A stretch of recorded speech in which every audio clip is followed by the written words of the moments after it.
안녕하세요. 청년 조울러의 언박싱입니다. 오늘도 우리 청년들의 마음속 이야기들을 언박싱하면서 선물 같은 이야기를 들려드리고자 합니다. 저는 조은의 마음 약국의 공동대표 고직한입니다. 우리 조은의 마음 약국을 하는 조우의 아버지죠. 여러분들 이렇게 만나서 반갑고요. 오늘 자기 자신을 언박싱할 청년 조울러 분들이 이렇게 몇 분 모였습니다. 우리 돌아가면서 각자 한번 소개해 주시면 감사하겠습니다. 그러면 K씨부터 한번 해보실래요? 네, 안녕하세요. 청년 농업인이자 6년차, 6년차 맞나? 예, 네, 예. 5년차, 6년차 조울러 K씨입니다. 예.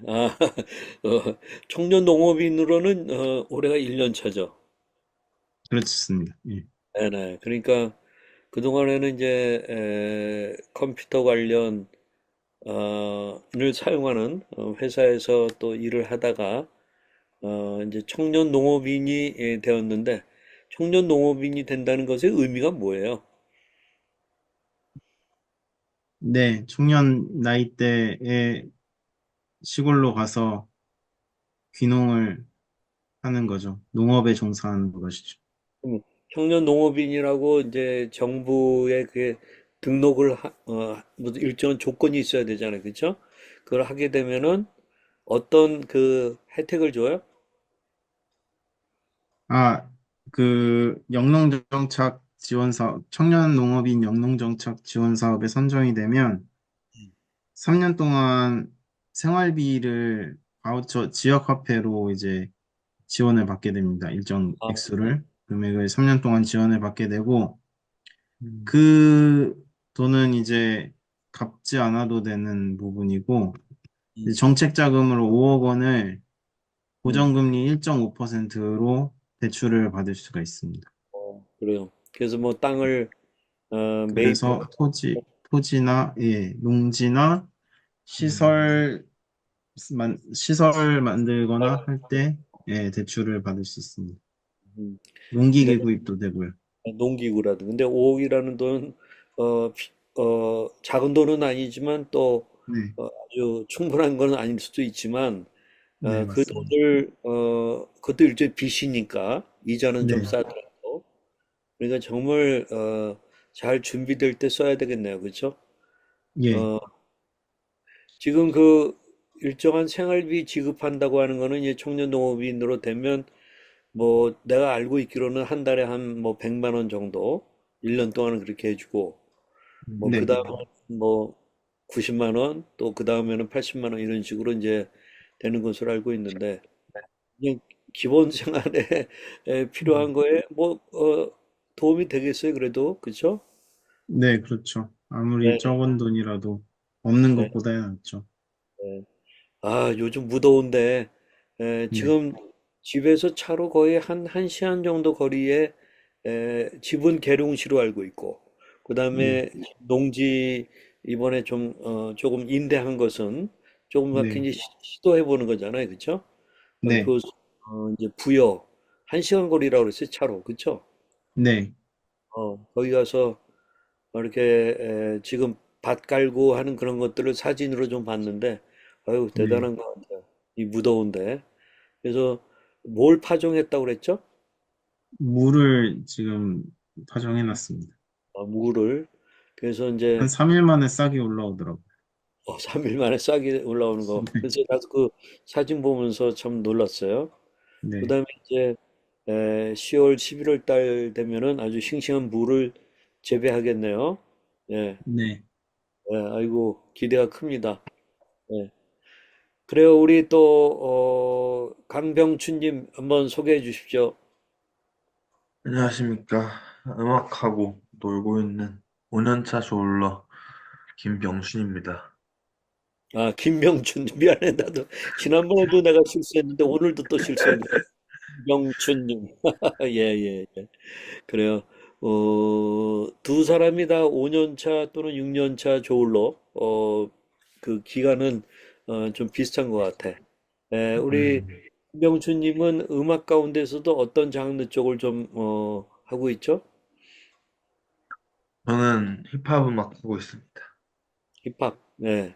그래서 지금 앨범도, 그 하나 냈고 또 지금 두 번째도 준비하고 있나요? 네, 거의 뭐 이번 연도 안에 정말 근시일 내에 나올 예정입니다. 네, 네, 네. 그러니까 이제 작사, 작곡, 그다음에 이제 어, 본인이 노래도 부르고 예, 그걸 그쵸. 녹음하고 네네. 제작하는 그런 과정을 다 지금 네, 하고 있네요. 네네. 네, 그렇습니다. 재밌죠? 네, 진짜 재밌게 하고 있습니다. 네네네. 언제 한번 그 우리 발표하는 콘서트 같은 거를 좀 참 좋겠는데. 예. 기대가 됩니다. 네네네. 예. 그러면 어디 지금 작업실 가서 해요? 아니면 주로 집에서 그걸 컴퓨터 앞에서 하면 다 되는 거예요? 네, 그쵸. 뭐 저는 거의 집에서 하고 있습니다. 네. 지금 집이 부산이죠? 예, 전 부산에서 지금 살고 있습니다. 네. 이 더운 때에 이 부산에 관광객들이 많이 가는데 우리 김병춘님은 뭐 고향이 부산이니까 어떻게 그래도 해운대나 뭐 거기 또 해운대 위에 있는 무슨 해변가 있잖아요. 거기 뭐죠? 네, 광안리 해변가가 제일 좀 예. 유명하죠. 그렇지, 그렇지. 와, 가끔 가요? 아니면 뭐 별로 재미없어요? 사실 이제 저희 나이 때 이제 부산 사는 애들 친구들은 송정 해수욕장 근처에 있는 카페를 많이 갑니다. 송정, 맞아, 맞아. 내가 지금 생각나는 게 송정. 네, 거기 네, 거기 올라가는 그 해운대에서 거기 올라가는 길이 네, 굉장히 네, 아름답고 그 조금, 언덕길 네? 그 네, 중에 멋있는 것들이 많던데 네. 어, 맞습니다. 가끔 가요 거기? 친구들이랑은 잘은 안 가는 것 같고요. 한 번씩 형들이나 뭐 차 갖고 계시는 분들, 운전할 수 있으신 분들이랑은 한 번씩 가는 것 같아요. 네. 우리 케이 씨는 부산에 가본 적 자주 가봤어요? 아, 몇 번 가본 적 있습니다. 주로 뭐 자주 많이는 안 가봤는데요. 이제 해운대 쪽으로 우선, 아니면 예. 광안리 뭐 거기 또 유명한 뭐죠 수산시장이 이름이 뭐더라? 자갈치 아니 뭐, 아, 네. 자갈치일 겁니다. 예, 예, 다시 예. 맞을 겁니다. 그래요. 예. 그다음에 우리 지금 주님이 참여했는데 주님이 이제 지금 코로나19 확진자가 됐어요. 그래서 좀 굉장히 안타까운 상황인데 몸이 불편한 가운데 있어요. 음. 목소리도 조금 어렵고 그런데 뭐 혹시 인사는 할 수 있어요? 아니면 안 되면 안 된다고 그렇게 머리를 지으면은 예? 아닙니다. 인사는 건 가능해서요. 잠깐 네네. 말씀드릴게요. 소개해 주신 대로 코로나 걸려가지고 저기가 많이 잠겨 있는 중입니다. 그래서 어쨌든 네. 같이 할 수 있어서 감사하게 생각하겠습니다. 네. 주님은 조울증 관련해서는 거의 지난번에 소개할 때 한 20년 정도 됐다고 그랬죠? 예, 걸린 거 이제 되짚어 보면 그 정도 되었다고 봐야죠. 네. 그동안은 이제 좀 엔지니어링 쪽으로 이제 공부하고 그러다가 지금은 이런 영상 저 지난번에 통화할 때 AI 쪽에 예, 그런 그 공부를 학사 편입을 해가지고 이제 시작을 하신 것으로 지금 음, 알고 있고요. 네. 예, 주님한테는 지금 이렇게 들어와 계시긴 하지만 말은 잘 안 시킬 겁니다. 알겠습니다. 음, 네, 그러나 혹시 뭐 물어보면 또 대답할 수 있으면 해주셔도 좋겠고, 예. 그러면 오늘 이 세 분과 함께 제가 아, 같이 대화하는 시간을 톡쇼를 갖도록 음, 그렇게 하겠습니다. 오늘의 주제는 우리 청년 조울러들의 이 DUP 해서 Duration of Untreated Psychosis. 굉장히 뭐 어려운 말인데 우리말로 하면은 치료받지 못한 그러니까 미치료 정신증의 기간에 관한 그런 것입니다. 그래서 이 DUP 이는 우리 뭐 다 들어서 알고 있을 거예요. 정신병 증상이 처음 나타난 시점부터 적절한 치료를 시작하기까지의 기간을 의미하잖아요. 그래서 이제 그러나 이 정신증이라고 하는 것은 증상이 나타나도 이게 뭔지 잘 몰라요.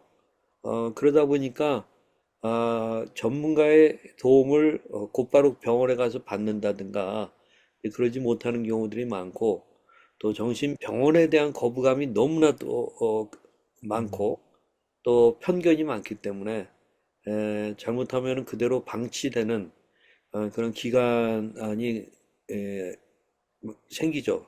그 방치되는 그 기간을 DUP라고 이제 얘기를 해요. 그래서 DUP가 길어질수록 회복이 아주 어려워지고 나중에 사회생활 적응에도 어려움을 겪을 수 있다는 연구 결과들이 있는데 우선 두 분 중심으로 DUP 경험에 대한 얘기를 좀 들어보고 싶어요. 우리 음. K씨부터 좀 얘기해 주시면 좋은데 처음 그 조울증 증상을 어, 느꼈을 때가 이렇게 좀 인지가 돼서 좀 주변 사람들에게 SOS 치고 또 도움도 요청하고 그랬나요? 아니면 혼자 끙끙 앓고 그랬나요? 어땠어요?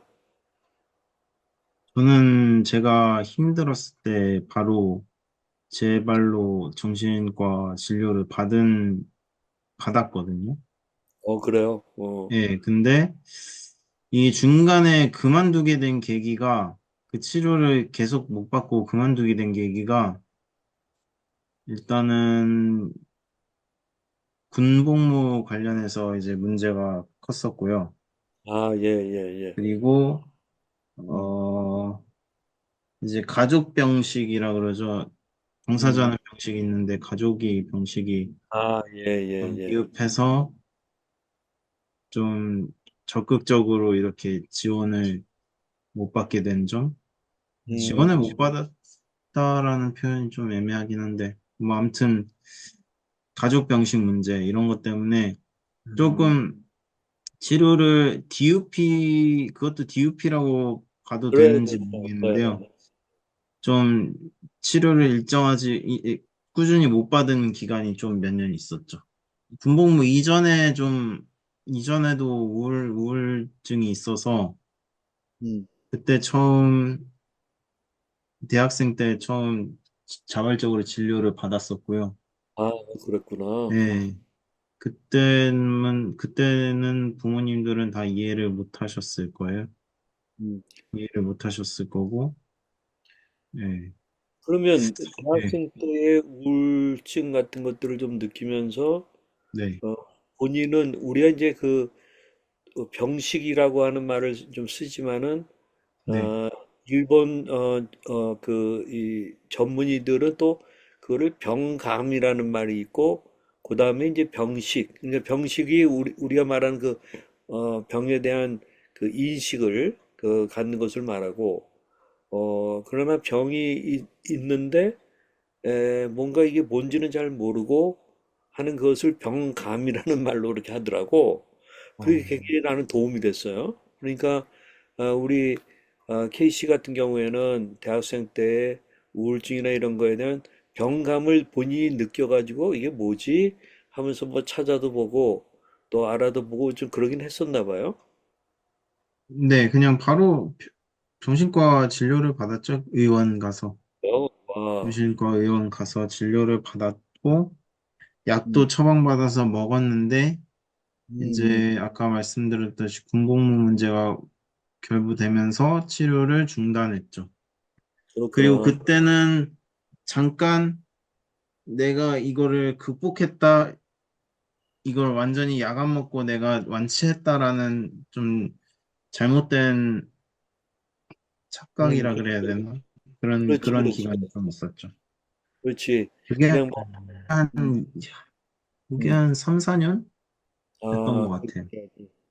그러다 보니까, 어떻게 보면은 치료를 받았으나, 뭐, 그냥 다 낫다라고 생각하고, 또, 좀, 네. 어, 병이 있음에도 불구하고, 진행됨에도 불구하고, 이렇게 좀 방치돼 있는 그런 기간이 또 한 3, 4년 정도 됐다. 그렇게 볼 수 있는 거네요. 그쵸?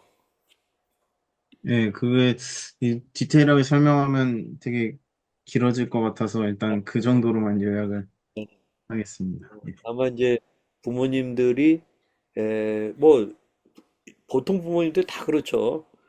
자녀들의 어떤 그런, 어려움과 관련해서, 어, 특히 정신증과 관련해 가지고는 뭐 다 그런 어 그 경험이 없고 지식이 없으니까 또 워낙 편견이 강하니까 이제 그럴 거라고 봐요.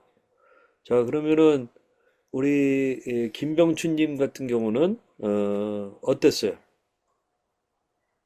저는 좀 되게 어렸을 때, 어, 좀 어렸을 때 이런 좀 아까 말씀하신 병감을 좀 느꼈고요. 아, 그렇구나. 그리고 나서 이제 바로 병원을 가긴 갔는데 약을 처음에 조금씩 먹으면서 우울증 같다라고 하셔서 그때 이제 병원에 가는 것보다는 상담을 좀 주로 꽤 아, 받았던 것 같아요. 그렇게 해서 네네네. 근데 한 2, 3개월 이상 받았고 그러다가 좀 조증이 왔는지 아니면 정말 나아졌는지 내가 정말 많이 좋아진 것 같다라고 해서 좀 치료를 잠깐 중단했고요. 아, 예, 그리고 예. 나서 한 30일? 한두 달 정도 있다가 또 크게 재발을 해서 그때부터 이제 또 다시 제대로 된 병원에 다니면서 좀 더 이제 제대로 이렇게 치료받기 시작했죠. 그래요. 그러면은 뭐 이른바 DUP라는 그 기간 자체는 이렇게 좀 끊겨서 약간 상담받고 또 끊기고 네, 쉬- 쉬고 또 좀 예, 어려우니까 또 병원에 가게 되고 이런 어, 일이 이렇게 좀 반복이 예, 나 봐요. 음, 네, 음. 그래서 비교적 그래도 우리 김병춘님 같은 경우도 혼자서 이렇게 끙끙 앓는 것보다는 아, 그쵸. 가족들하고 같이 빨리 의논하고 또 네네네. 어떻게 어머님이 그걸 인식해서 찾아보고 그래가지고 상담도 받고 네, 그랬나 봐요. 네, 네. 맞습니다. 상담받은 거에 대한 효과는 어땠어요? 좀 양가적으로 이제 효과가 있었던 것 같아요. 처음에 좀 병을 인식하기 힘들어했고, 음, 그러면서 병을 인식하기 힘들었다보다는 그 정신질환의 원인이나 스트레스 음, 원인이나 이런 것들을 좀 인식하기 힘들어했고, 좀 부정했고, 반면에 또 뭔가 힘들었던 이런 감정들이나 이런 것들을 얘기하면서 좀 해소도 됐고, 그랬었죠. 그래요, 맞아요. 예. 어, 뭐 상담과 관련된 얘기는 또 조금 우리가 다음 기회에 좀 네, 다루면 더 좋을 것 같고요. 그러면 우리 두 사람의 경우에는 그 정확한 진단을 받기까지 어떻게 보면은 얼마나 많은 시간이 걸렸다고 볼 수 있을까요? 어, 우리 지금 그 K씨 같은 경우에는 아까 이제 자기 자신이 5, 6년 정도의 조울증 그렇게 얘기했는데 조울증인 것을 알게 된 게 5, 6년 전이라고 봐야 되는 건가요? 아니면은 어떻게 돼요? 제가 처음 정신과적 사고를 일으켰던 게 06년도고요. 음. 양극성 장애를 제대로 진단받은 거는 19년도예요. 네, 조금 아까 다시 공 몇 년도? 처음에 06년도요. 06년도. 2006년. 2006년도고 네. 2019년도에 조울증이라고 하는 진단을 받은 거고. 네. 그 사이에 우울증을 진단받았고요. 아, 그 그래서, 예. 사이에는 우울증이라고 하는 진단을 받았었고. 네. 그렇지만 우울증이라고 하는 것을 꾸준히 뭐 병원을 다니면서 뭐 약을 먹기도 하고 진단을 치료를 받는 그런 것보다는 그게 막 끊겼다는 얘기였죠. 네. 어, 그러니까 어떻게 보면은 그 치료를 받긴 받았으나 아마 그 이제 뚜렷한 병식이라든가 이 병에 대해서 잘 알지 못하면 또 다 낫다 막 그렇게 생각하고 이제 내버려 두게 되잖아요. 그런 네. 거를 생각하면은 어떤 면에서는 상당히 긴 기간을 그렇게 이제 좀 내버려 둔 기간이 되는 거네. 그걸 뭐 DUP라고 해야 될지 그거는 내가 잘 모르겠는데, 예? 음, 에, 또는 뭐 보통 전구기라는 말을 써요. 이 프리드롬 해가지고 우리가 신드롬은 어떤 일이 있고 나서 그 이후에 나타나는 증상을 말한다고 그 기간을 말한다면 이 프리드롬은 그 전에. 근데 우리 케이씨 같은 경우에는 그 전구기가 굉장히 긴 것 같아요. 조울증의 전구기.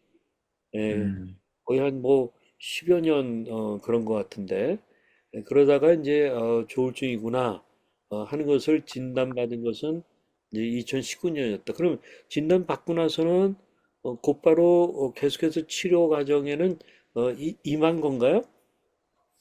예. 19년도에 진단받은 이후로는 약물 치료를 끊은 적은 없었어요. 아, 그렇구나. 네네네. 네. 예. 근데 예. 약물 치료를 끊지는 않았는데 사고는 한 크게 두 번 쳤죠. 아, 그렇게. 네. 지금 저는 제가 그때 음, DUP 주제로 알려주셨을 때, 음, 제 DUP 기간을 한번 계산을 해보니까 한 8년 정도 되더라고요. 어유 8년 정도. 네. 네. 그 이제 그 8년 동안 뭔가 진행은 되고 있었는데 이 제대로 치료받기는 좀 어려웠던 거지. 예. 네. 그래요. 그 진단 과정에서 이게 조울증이다라고 하는 그 진단이 나오기까지의 가장 어려웠던 점은 뭐예요? 우리 K씨 같은 경우에? 진단 받기까지 어려운 점이요? 네, 일단 저 어려웠던. 같은 경우에는, 어, 우울증으로 오진이 된 거니까, 이게 그 의사마다 정확한 진단을 내리는 그런 의사분을 만나는 것도 중요하고, 그 그때 부분과 제가, 그 예, 부분과 관련해서는 내가 예, 이제 여러 케이스들을 갖다가 많이 상담을 하다 보니까 네, 또 의사들하고도 얘기를 해보게 되면은 네, 이제 오진이라고 하는 단어를 써긴 썼는데 오진보다는 그냥 우울증으로 이제 보긴 봤는데 이게 네, 이제 우울증으로 진행되다가 그 소위 주요 우울 장애로 네, 가는 경우가 있고 네, 조울증의 전초전 우울증인 경우가 네, 있더라고요. 이 때문에 음, 조금 오진이라는 그런 말보다는 조금 그 기간이 네, 그때 겹쳐지는 기간으로 예, 볼 수 있고 그런 것 네, 같아요. 그러다가 이제 이게 조울증이고 그래서 보통 조울증인 것을 이 알기까지에는 사람에 따라서 거의 뭐 10년 정도도 기간이 걸린다고 그래. 근데 지금 케이스 보니까 그런 네, 케이스가 아닌가 그런 생각을 갖게 음, 돼. 아, 음. 계속해서 한번 얘기해 보세요. 그래서 어려운 게 뭐였는지. 어려운 점은, 그러니까 그런 의미에서 어려운 점이 제 상태나 내력 같은 거를 정확하게 음. 그 전문의한테 전달을 하는 거? 네, 그게 예. 되게 중요한데, 그게 잘 안 되면, 그러니까 아까 오진이라는 표현은 아니더라도 음. 정확한 진단을 네, 못 네, 네. 내릴 수가 있죠. 네, 전문의 그렇죠. 선생님들이. 예. 네, 네, 네. 맞아요. 아직은 그 좀 불확실한 그런 거다 보니까 네. 그런 거. 그다음에 우리 또 김병춘님은 좀 그 정확한 진단이 일어난 시점을 언제로 봐요? 지금부터 몇 년 전으로 봐요? 2021년 가을쯤일 겁니다. 2020년 가을. 아니요, 21년 여름 가을 그쯤일 거예요. 아, 여름 21, 가을, 여울이랑 가을 사이 정도? 이렇게. 지금부터 이제 거의 한 3년 전 얘기네, 네, 그쵸? 그렇죠. 네네. 그때는 어, 뭐 조울증이라고 의사 선생님이 이렇게 좀 명확하게 진단을 내렸네. 어, 조울, 처, 조울증이 의심된다고 말하셨고, 음. 그리고 이제 거의 그냥 확실시 하는 정도가 됐어요, 금방. 거의 확실시되는. 그리고 네, 그 전에는 아까 이제 뭐 상담도 받고 어, 네. 그랬는데 에, 조울증이라고 하는 말은 그 당시에는 듣지는 못했던 거네요. 네, 아무래도 나이가 어리고 청소년기다 보니까, 그때도 나이가 어리면 어릴수록 정확한 병명을 찾기가 힘들다. 이런 음, 얘기를 이제 어느 병원이든 계속 하더라고요. 그래서 네.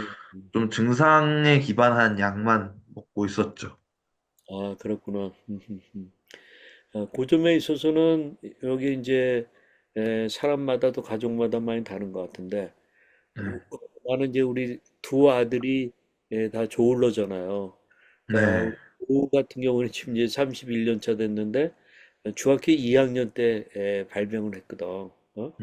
그다음에 이제 우리 밑에 그레이는 대학교 1학년 나이에 발병한 거고. 근데 이제 에, 우리 조우 같은 경우에는 그건 굉장히 좀 감사한 거였는데 얘가 약간 좀 이상해서 병원에 데려갔는데 내가 좀 잘 아는 정신과 음, 의사였어요. 그래서 딱 보더니 전형적인 조울증입니다. 라고 음, 해줘서 굉장히 빨리 그것을 이제 알게는 됐는데 음, 문제는 그 당시에는 뭐 조울증이니 뭐니 이런 거에 대한 음, 정보나 자료가 어, 의학 뭐 공부하는 사람들 외에는 잘 몰랐어요. 뭐 책 음, 하나 정도가 뭐 좀 있었고 인터넷이나 이런 게 막 발달된 상황이 아니었으니까 음, 그래가지고 그때는 그게 어려웠지. 조울증인 건 음, 알긴 알았는데 그다음에 뭐 어떻게 해야 돼? 예, 정보가 너무 없었네요. 아, 그렇지. 또 정신과 전문의들의 이 문턱이 높잖아. 아, 문턱이 높은 게 뭐 태도 문제가 아니라 일단 시스템이 너무 바쁘니까 음, 그 의사에게 계속해서 뭐 전화하고 뭐 물어보고 이러기가 이제 미안하니까 그쵸, 아무래도, 좀 그랬던 그 기억이 나네요. 음, 그 보통 그러면은 우리 아까 KC 같은 경우에는 거의 뭐 9년, 10년 정도를 DUP 기간으로 볼 수도 있고 그다음에 이제 우리 김병춘님 같은 경우에는 한 3, 4년, 2, 3년 그렇게 볼 수 있나요? 그 기간을? 근데 또 저는 계속 그래도 그 좀 최대한의 그 뭐라고 하죠? 처방이나 진료를 되게 잘 받은 것 같아요. 그렇구나. 네, 그래서 뭐 해봤자 뭐 한 한두 달? 두세 달? 어, 그러니까 네. 지금 상당히 김병춘님은 내 생각으로는 다른 사람들과 비교하면은 예. 빠르게 지금 아이, 회복 그럼요. 안정되고 그다음에 네. 약도 제대로 발견을 해가지고 어, 음, 지금 그걸 맞는 몸에 맞는 그런 거 네. 보여요. 그러니까 그 DOP 기간이 상대적으로 짧았던 거예요. 아, 그렇죠. 상당히 짧죠, 사실. 상당히 짧은 굉장히 음, 그건 감사할 그런 아, 문제죠. 그럼요, 거기에 그럼요. 대해서는 이제 어머님이나 부모님들이 음, 빨리 전문의들하고 이렇게 네. 어, 노력한 그런 네, 그 결과물이죠, 사실. 너무나 결과물이라고 하면 좀 이상한가요? 그러네. 예, 예, 예. 그 우리 케이씨 같은 경우에 그 9년 정도의 그 기간 동안에는 대인관계라든가 뭐 또는 학업 또는 일상생활 등의 어떤 어려움이 있었나요? 그런 DUP 기간 동안에. DUP 기간 동안에 사고를 한번 사고가 한번 있었고, 예, 예, 예. 예, 사고가 한번 있었죠. 그리고 대인 관계는 제가 원래 내향적이기도 하고, 음, 음, 그래서 그냥 인간관계가 좀 이렇게 풍부하지 않고 제한적이었던 것 같아요. 그렇지, 그렇지. 네, 아무래도 네, 사고라고 하면 네. 뭐 여기서 뭐 물어보기는 좀 그런가요? 얘기 안 해도 돼요. 대로 스스로를 해치는 그런 아, 사고를 예, 말하는 예. 거죠. 아이고, 그래요. 네, 네네네. 예, 예. 그래서 이제, 어, 부모님들이 정말 엄청나게 충격받았겠네. 예? 예? 그렇죠. 네, 그러셨겠죠. 네네. 예. 예. 그래요. 우리, 김병춘님은, 우리 이제 여기 어차피 뭐 서로 솔직하게 언박싱, 들어보니까, 에, 자살 시도는 없었죠? 저는 없었습니다. 네. 예. 그 대신에 이제 조금 자해? 뭐 이런 것들은 예. 있게 됐을 텐데, 음, 자해 같은 경우에 그 당시 청소년기니까 약간 그쵸. 아무래도. 그냥 스스로 그냥 자해를 그냥 막 한 거야? 아니면 누가 자해하는 거 보고 또는 듣고 알고 아, 어떻게 나도 해볼까 뭐 한 그런 거예요? 뭐예요? 이게, 뭐, 어, 막 생각해보니까 제 중학교 때, 그렇게 거의 처음 아는 친구였는데, 그 친구가 이제 자해를 하긴 했었는데, 그건 모르는 상태였고, 저는 거의, 거의 그냥 아무 뭐 없이 제가 혼자 스스로 했었죠. 네, 스스로. 스스로 힘드니까 그냥 뭔가 네, 어떻게 이제 자해가 된 그런 거네. 어, 그쵸. 예. 예, 예. 그러니까 정말 고통스러워서 또 그렇게 네. 함으로써 약간의 불안감 같은 게 좀 해소되기도 하고 그런 아, 그쵸. 그런 거가 느꼈으니 그런 걸 거 아니에요. 그쵸. 아무래도 불안감이 제일 컸던 것 같아요. 예. 그런 이유가 좀 컸던 것 같아요. 그러면 자의 이제 흔적 같은 것들을 뭐 어머님이 먼저 이제 발견하거나 그러셨을 것 같은데 아니면 본인이 얘기했나요? 어, 어머니, 아버지 먼저 발견하셨죠. 물론 뭐 음, 저도 이제 말씀드렸지만 계속해서 그렇게 됐죠. 예. 그래도 참 어머님 아버님하고 신뢰관계 속에서 이렇게 대화할 수 있다는 게 참 감사한 것 같아요. 우리 뭐, 김명수 씨 같은 걸 보면은 경우를 보면 예, 아무래도 그렇죠.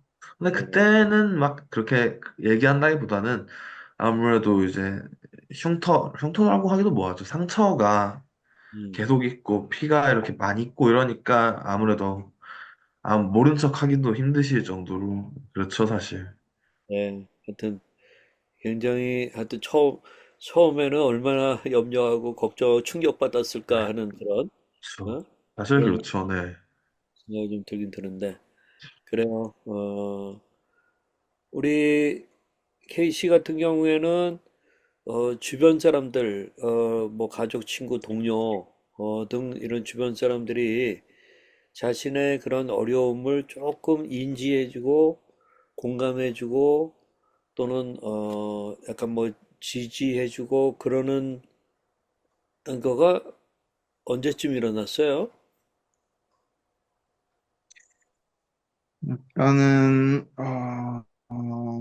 가족 병식은 2020년? 2020년도쯤부터 음, 있었고요. 음, 2019년, 20년, 이때쯤. 아, 네. 네. 그래서 그 이전에는 뭐, 약간 비수같이 꽂히는 말을 많이 들었었죠.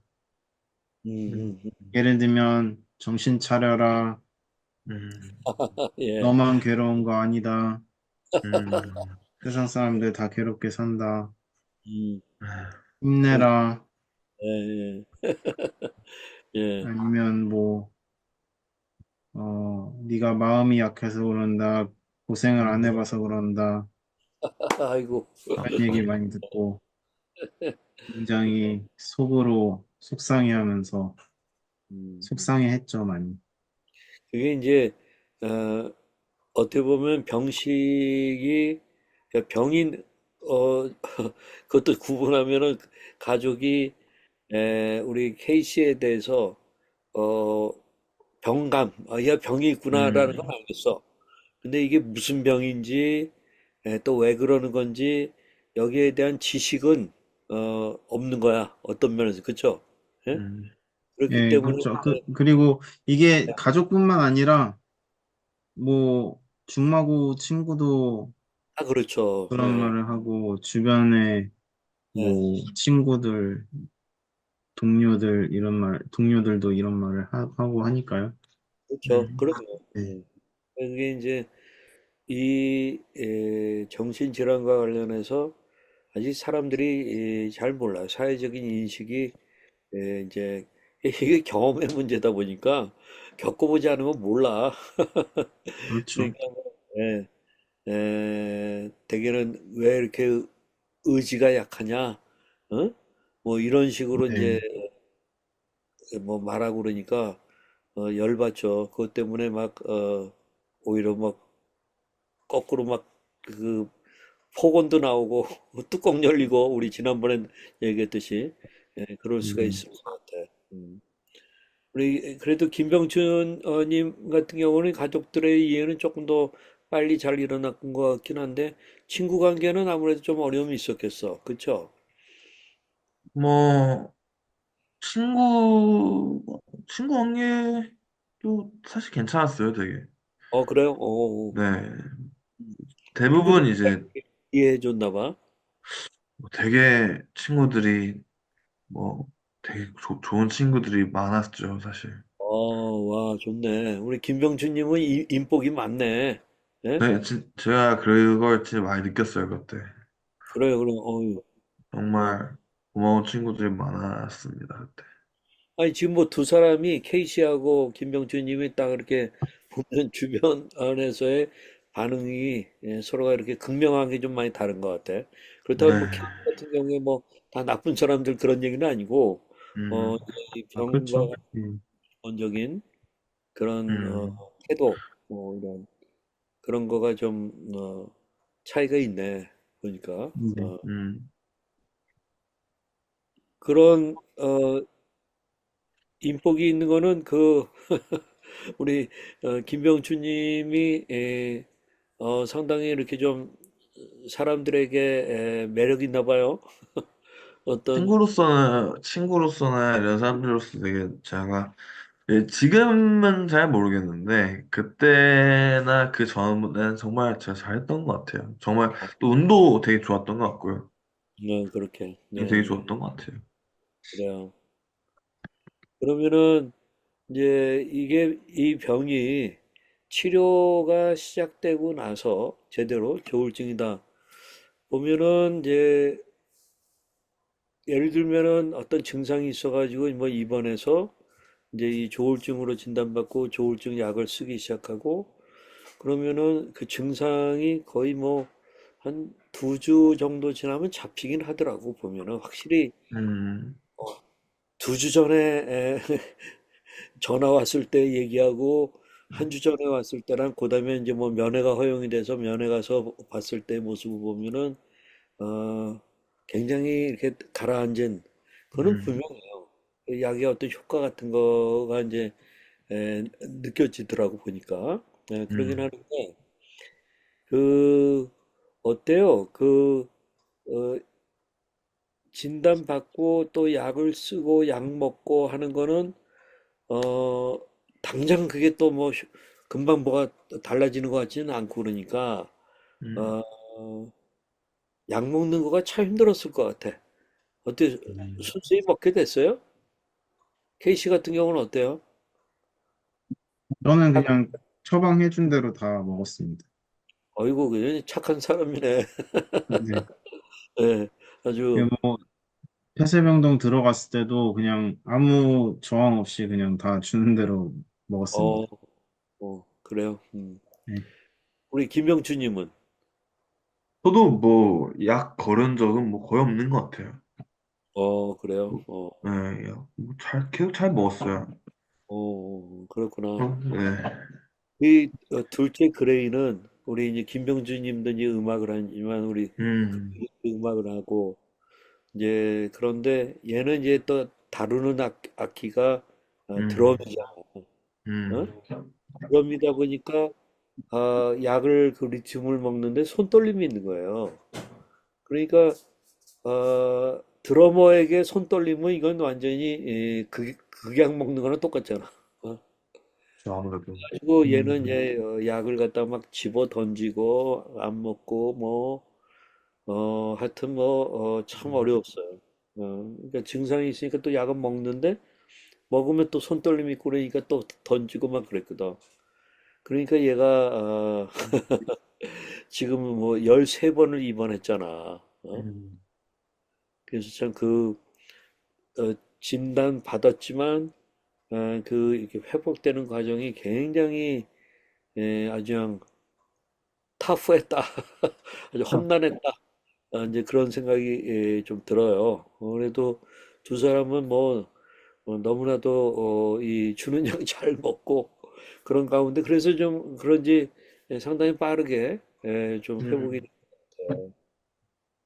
됐어요. 혹시 그 이 좀 지금 돌아보면 케이시 같은 경우에는 아까 뭐 거의 한 9년 정도의 DUP라고 해야 될지 아니면 그냥 방치된 기간이라고 봐야 될지 그게 이렇게 길었던 거에 대해서 좀 후회가 있나요?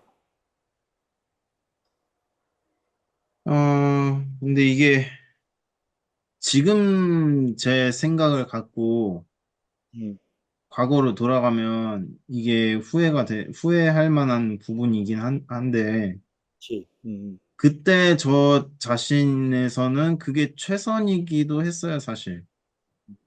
음, 음. 예, 어, 그렇지만 그거 예, 병에 대해서 좀 더 알고 네, 요즘같이 인터넷이라든가 유튜브나 등등 통해 가지고 이렇게 많이 좀 리서치를 하다 보면은 네. 좀 더 알게 돼가지고 좀 더 빠른 전문적인 어떤 조치 또 치료를 네. 받는 이랬다고 한다면 이런 건 가능했을까요? 아니면은 뭐 그런 거 있어도 그때는 그런 볼 생각도 없었다. 어떨 것 같아요?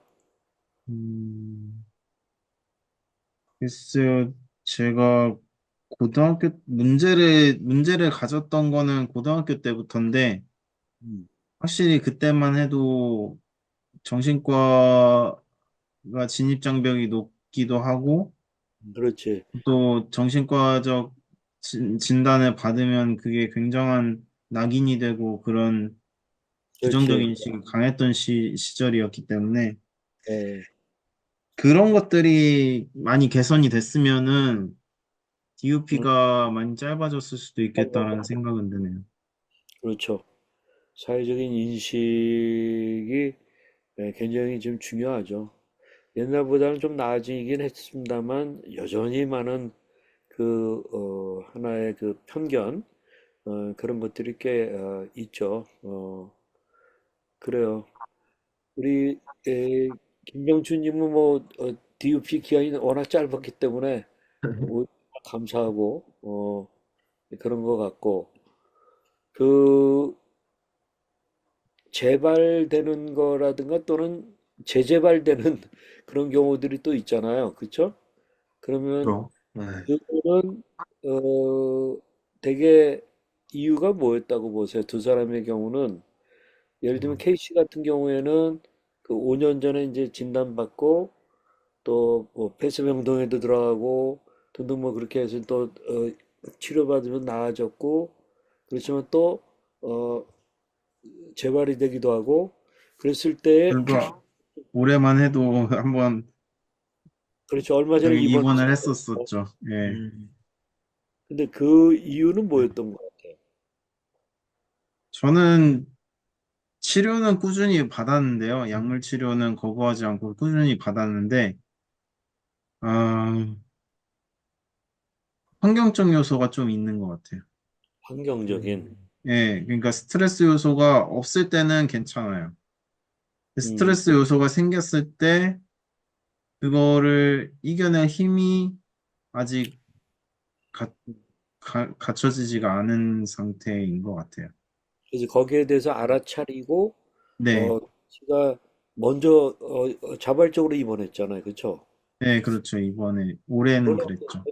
그건 대단한 것 같아. 예, 그게 음, 알아차리고 자의적으로 병원을 찾아가고 또 입원하고 그러다가 또 이제 좀 잡히니까 의사 선생님하고 얘기해서 또 나오게 되고 그 네, 뭐 그런 그거에 대한 알아차림이 그건 굉장히 중요한 것 같아요. 근데 그러나 어떤 그 치료도 잘 받고 약도 잘 먹고 그러는데 아까 스트레스 요인이었다 그러는데 그거는 뭐 직장 생활 문제였어요? 아니면은 어떤 무슨 얘기 안 해도 됩니다. 혹시 아, 무슨 이제 일반 때문이었어요? 올해 스트레스 요소는 이제 어머니랑 갈등 있는 아, 부분하고 이제 금전 문제가 좀 곁들여져 있습니다. 그랬구나. 네. 근본에 따지고 들어가면 금전 문제긴 해요. 근본에 따지고. 그래서 치료 중에 제일 좋은 치료가 금융치료입니다. 금융 금융치료 뭐 그거는 뭐예요? 그러면은 뭐 로또에서 대박을 얻는 그런 건가? 아니면은 뭐예요? 아, 금융치료라 하면 이제 네. 안정적인 생업이 형성이 되면서 오케이, 오케이. 이제 수입 부분에서 안정적이 되면은 이제 예. 정신적인 문제가 많이 해결이 되는 거죠. 예, 우리가 하는 말이 이제 월급이 치료다 하는 말이 있는데 그 말이네요, 결국. 그쵸? 네, 그렇죠. 긍정적으로 수입이 생겨서 그러면은 좀 스트레스가 덜하게 되니까. 그렇지. 맞아요. 특히 먹고 사는 문제에 있어서 위기를 느끼게 되면 그 엄청난 불안감을 주고 또 그게 스트레스가 돼가지고 그러죠. 그런 점에서 김병준님은 그런 건 없어요? 어, 아직 학생이셔서. 네. 저는 뭐, 예. 그래도 뭐, 이 우리 예를 들면 내가 먹고 사는 거에 대한 어떤 불안, 어, 뭐 당장 그거는 네. 없는 거죠. 그거는 그런 건 딱히 없죠, 사실. 그냥 애써 무시하는 것 같기도 하고요. 좀 네. 무시하는 거고 그게 지금 그렇죠. 나한테 지금 큰 변수는 아니다. 어, 네. 대단한 건 아니다. 그런 면에서 그 점이 굉장히 또 감사한 거죠. 어, 아무래도 그렇죠. 네네네네. 네. 우리 김병투님은 소위 재발, 재재발이 있었다고 봐야 돼요? 아니면은 처음 진단받고 그냥 순탄하게 약간의 업다운은 있어도 온 거라고 봐요? 그동안에? 저는 생각해보면 저는 그때마다 되게, 난 괜찮다. 아니면, 아우, 너무 힘들다. 이렇게 막 했었던 것 같은데, 또 지금 생각해보면, 뭐, 엄청난 재발 이런 건 없었던 것 같고, 그치. 네, 업다운이 좀 많이 반복이 됐고, 그죠? 그리고 좀 조금 많이 나아지면, 내가 진짜 다 나았나 보다, 이제 해도 되나 보다 하고 좀 방심하고 또 그랬던 음. 것도 있고, 그런 것들이 좀 컸던 것 같아요. 그렇지만 그 사이, 그 업다운 있고 그럴 때 소위 말하는 미치료 기간, 그거는 없었던 거죠. 그게 뭐 그렇죠. 그런 건 아니었잖아요. 그쵸? 네, 일주일에 한두 번씩 병원 가고, 약 받고, 그, 어, 약 매번 상담 의사 선생님이랑 하면서, 이번 주는 이게 안 좋았습니다. 좀 더 올려야 될 것 같습니다. 이 맨날 하고 음, 그랬었죠. 내가 볼 때는 김병준님은 조울증 발병 이후에 어떤 회복의 롤 모델인 것 같아. 좋은, 좋은 그런 경우인 것 같아요. 예. 지금 우리 이제 에, 사회적인 지원에 대한 얘기를 좀 해보려고 그래요. 우리 음, 조울증 환자들이 좀 더 쉽게 치료를 받고 음, 사회생활에 또 복귀할 수 있도록 어떤 좀 사회적 지원이 필요하다고 생각하는지, 예를 들면은 지금 이제 국가에서는 뭐 국민 정신건강 정책을 위한 뭐 혁신위원회도 만들고, 그러면서 음, 뭐 마음 건강 투자 사업 해가지고 뭐 100만 명에게 뭐 향후 2, 3년 기간 중에 전문적인 상담을 받을 수 있는 바우처를 제공하겠다라든가 뭐 이렇게 이제 사회적 지원이 일단 지금 약속은 돼 있거든요. 이제 얼마큼 음, 일어나고 있는지는 모르겠는데 이런 의미의 사회적 지원 같은 그런 건데 전문적인 상담을 쉽게 받을 수 있게 해주겠다.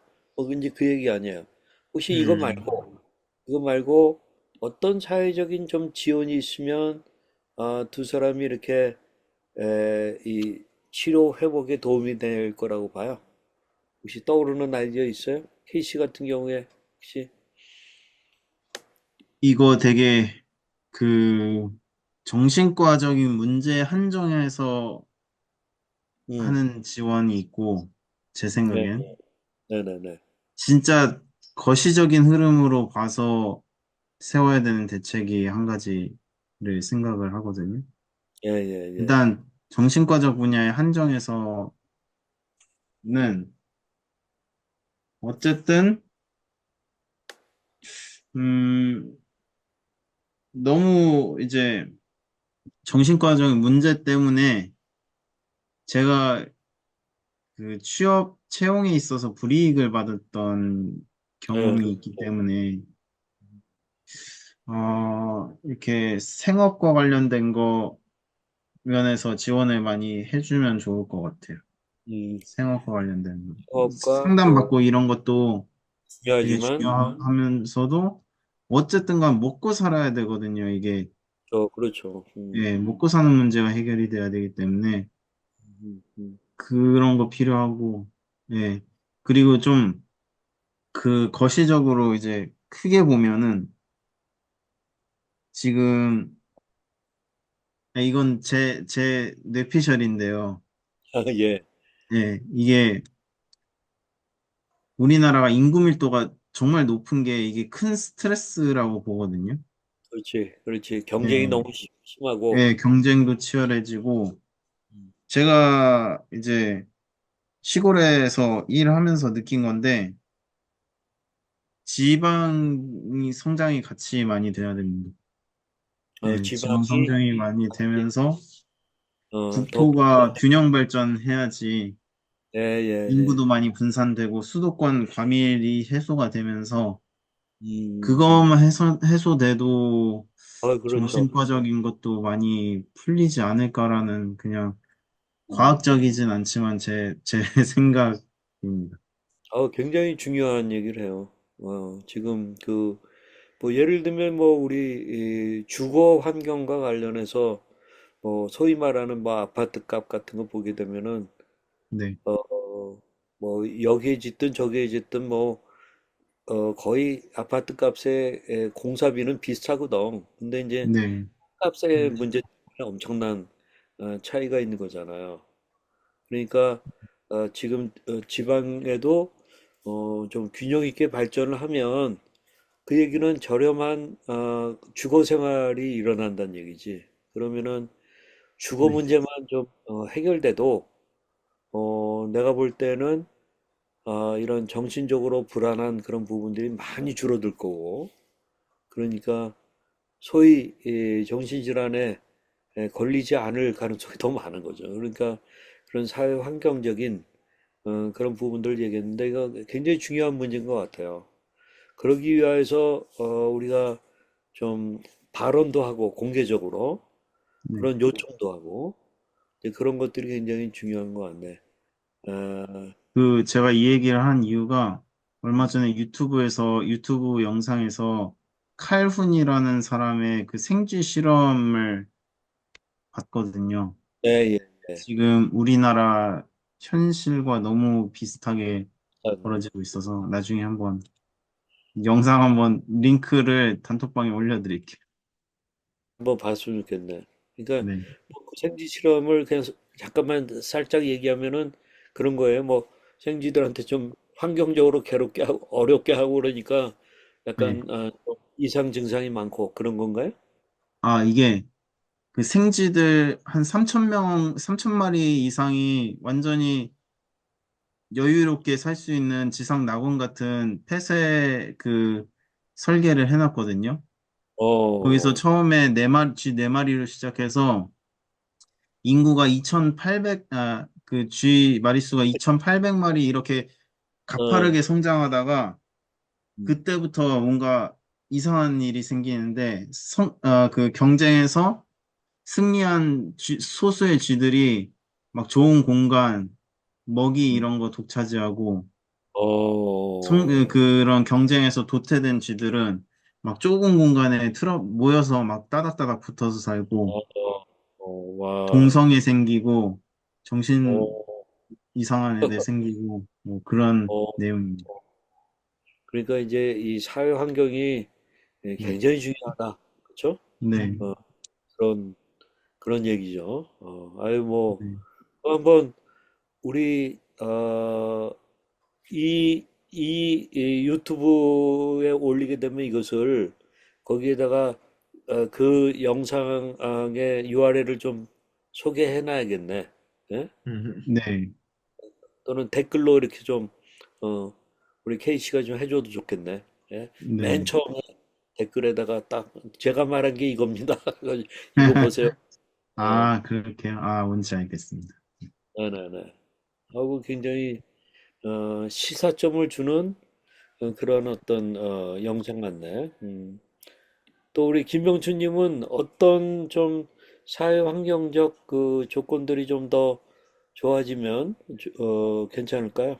음, 저도 뭐 생업이나 이런 거 관련해서는 어, 개인적으로는 아르바이트가 아닌 좀 파타임 잡을 많이 만드는 게 제일 중요할 것 아, 같아요.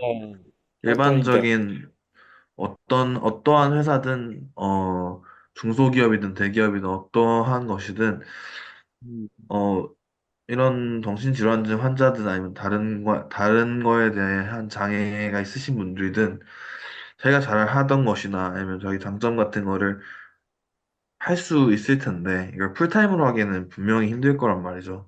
그렇죠, 그렇죠. 맞아요. 네, 근데 또 우리나라에서 이제 파트타임을 하게 되면 아무래도 아르바이트가 거의 전부기 때문에 글쎄 말이에요. 네, 네네네. 소매점에 대한 아르바이트나 이런 게 되게 전부기 때문에 그게 제일 아쉬운 것 같아요.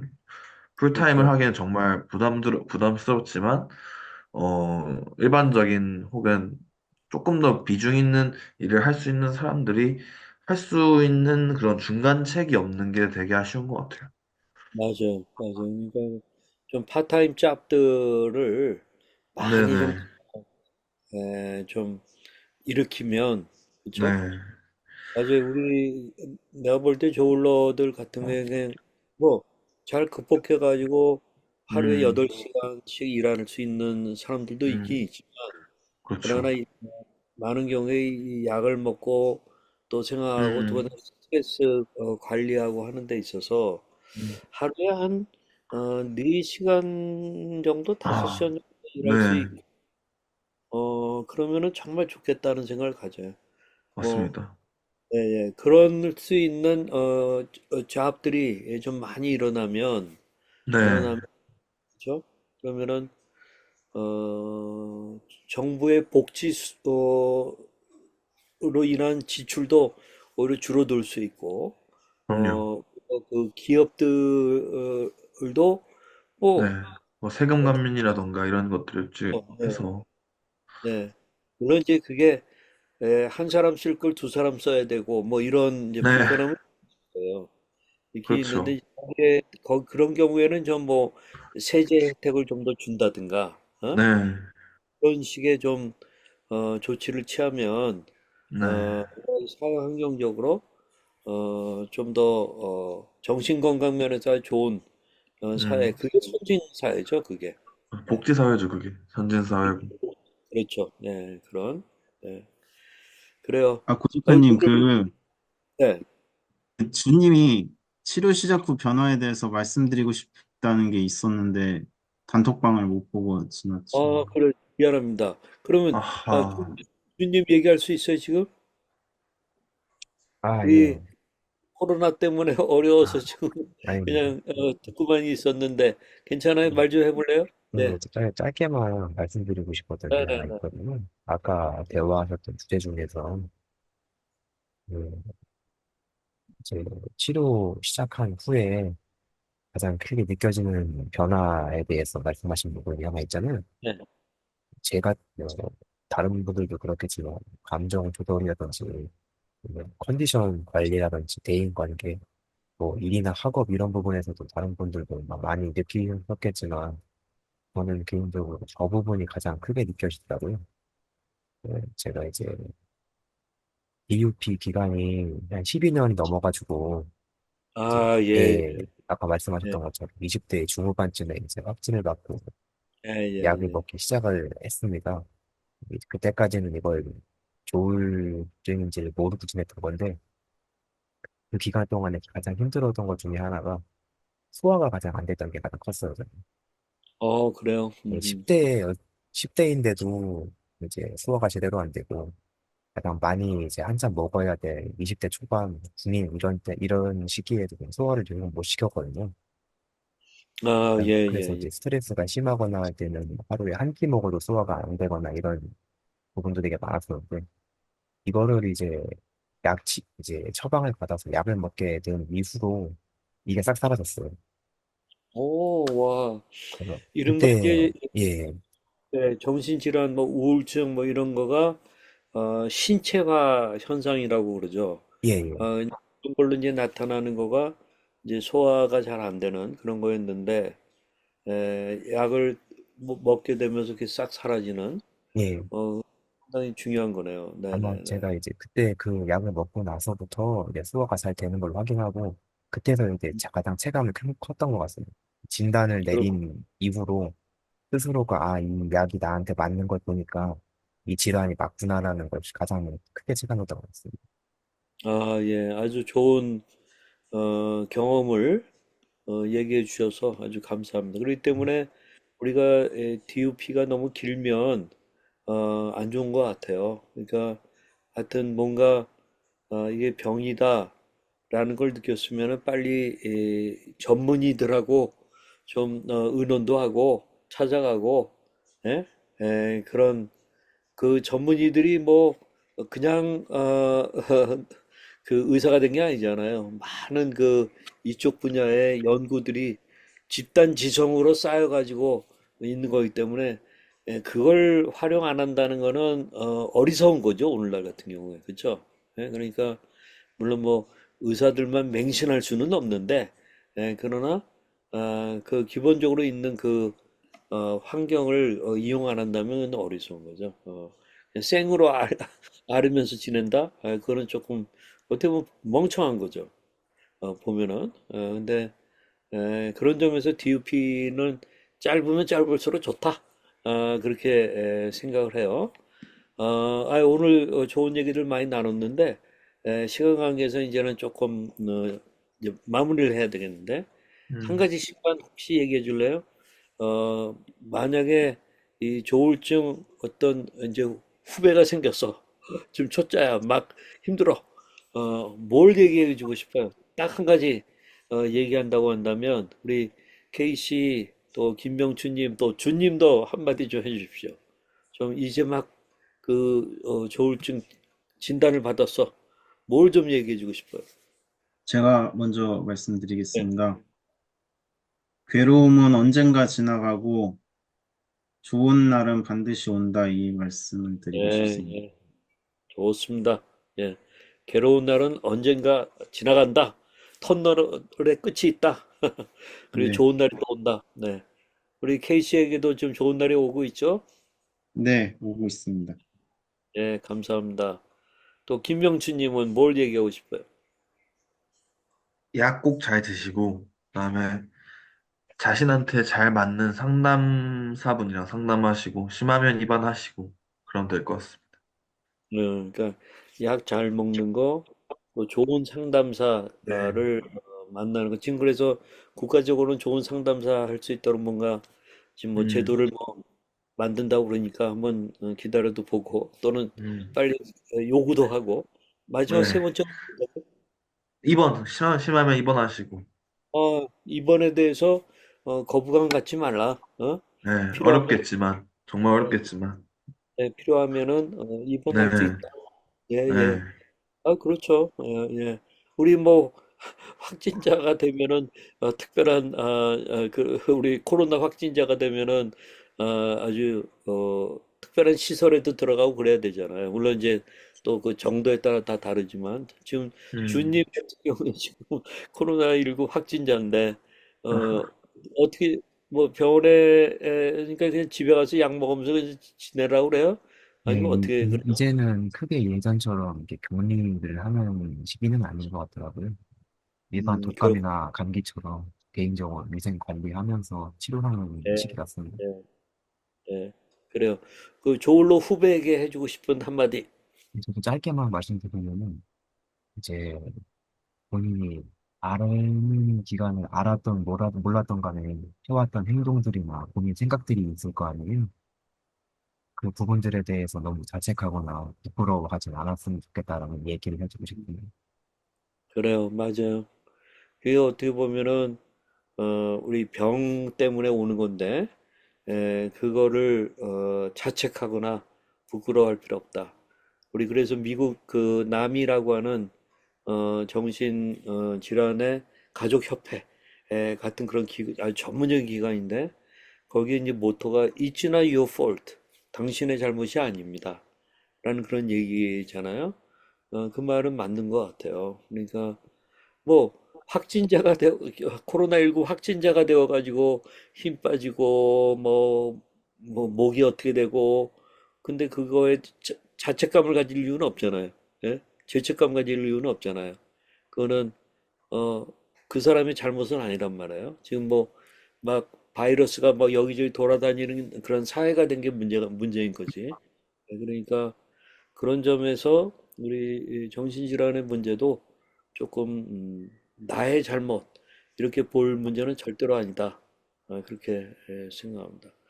오늘 굉장히 유익한 얘기들을 많이 나눴습니다.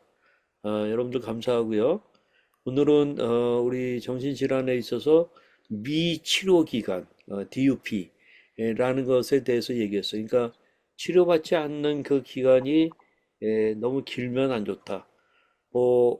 저는 얼마 전에 미국에 있는 한 여학생한테 이제 연락을 받았는데 발병한 지 5년 됐는데 의사 선생님이 이제 약을 끊어도 된다고 그러는데 어떻게 하면 좋아요?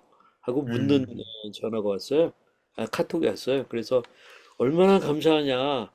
전문의가 그런 말을 해줬다고 한다면 다만 전문의랑 더 의논해서 문제가 있으면 만날 수 있는 그런 그 하나의 그런 관계, 시스템 그런 것들은 좀 만든다든가 그다음에 또는 뭐 어, 보조약 같은 것들을 좀 이렇게 준비한다든가 그러면서 하면 좋겠다.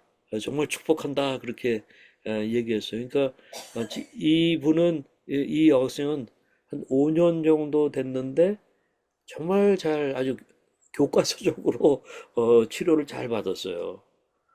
그러니까 역시 좋은 결과가 있어가지고 직장도 잘 구했고 그다음에 어, 결혼까지 얼마 전에 또 하게 되고 이제 그래서 이 치료받지 못한 그 기간이 너무 오래 방치되면은 굉장히 좀 힘들어져요, 삶이. 그러니까 여러분 잘